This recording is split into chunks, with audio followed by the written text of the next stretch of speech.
Hey everyone, it's Kim here with the Book Broads. Hi. Look, it's Sheree Fitch. Now, Sheree's in Nanaimo right now for Book Fest, the 25th anniversary. And when I knew that Sheree was coming to Book Fest, I was giddy because I met you, oh gosh, must have been about 11 years ago maybe? Yes, it was. Oh, I think longer. Yeah, I think so too. Before I had children.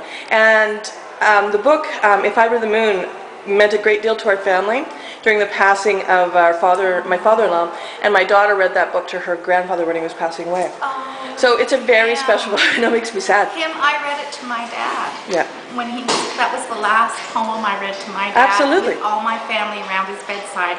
That's exactly it. So, yeah, I guess it does make us think about the beginning and ending of life. It's very, that means a lot to me. Yeah. Thank you. Sorry. Now we're gonna cry.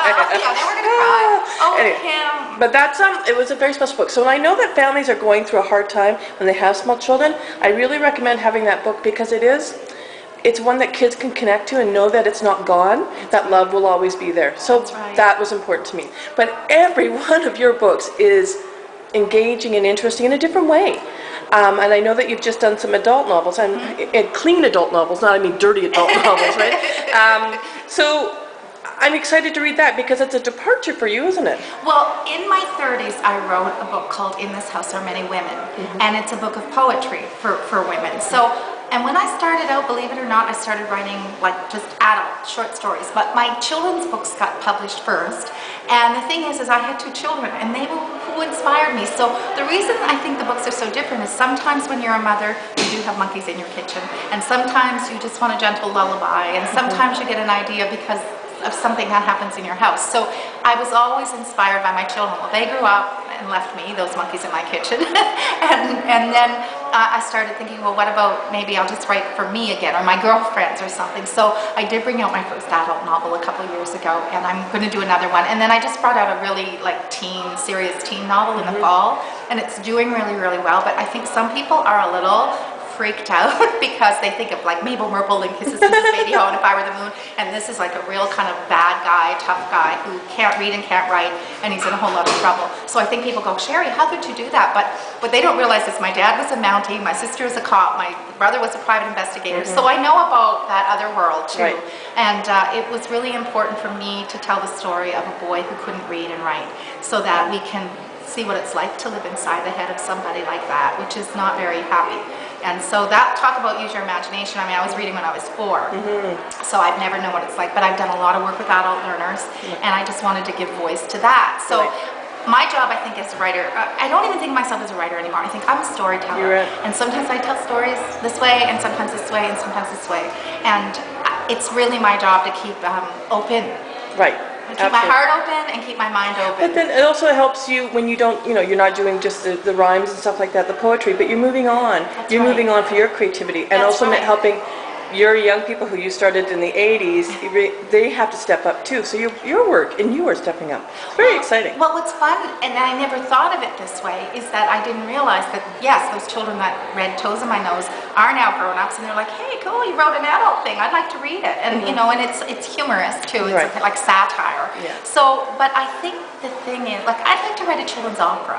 Like, I'd like to write some plays again, so I guess for me the urge is telling a story, and which way it's going to come out, I'm never quite sure. And depending, like what you just said, what you've been through. I mean, my dad just passed away, and it puts, you go in a certain mood. Well, when I'm in a certain mood, I can't go, Mabel Merple's house is purple, so is Mabel's house. Although I would say that when I'm saddest is when I like the joyful stuff the most.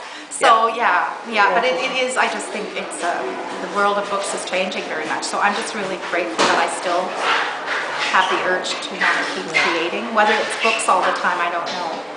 Whatever that may be, right? And as long as we work on whatever is creative for us. And whether it's growing our garden, whether it's, I always say, I'd love to be able to paint, but I can't. But maybe I'm going to take a painting class sometime. I'd like to try something new, step out of your comfort zone. That's all important, the creative process. And I agree. That's what I teach my kids. It's our spirit, right? It's like how we keep our spirit glad.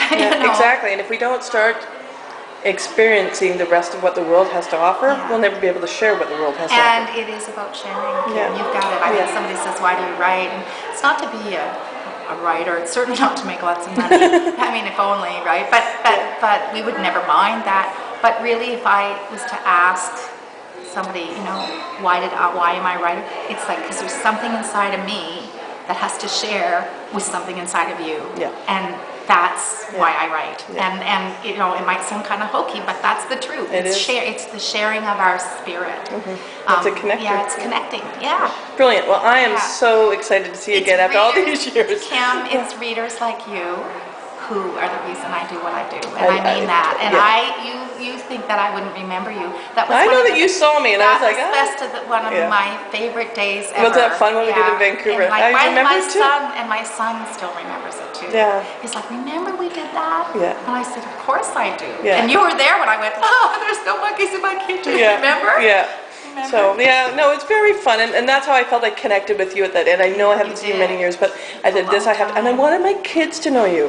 And I said, you know, there's lots of authors that we go see today, but today we're seeing Sheree because I want you to see who she was and who she is to me. That's so good. Well, you really were there on a day that stands out for me of all the times I ever did a book tour. Yeah, that was a good day. Yeah. Remember sitting there in that, anyway, it was fun. Remember that car? I remember. And you liked my son too. I did, he's a sweet boy. And now he's a kid. 36 and he's a dad. Okay, it was long, because he was so young at that point. He was 21, so it was a long time ago. Holy doodle. Okay, never mind, we won't go there. No, we won't go there. I won't go there.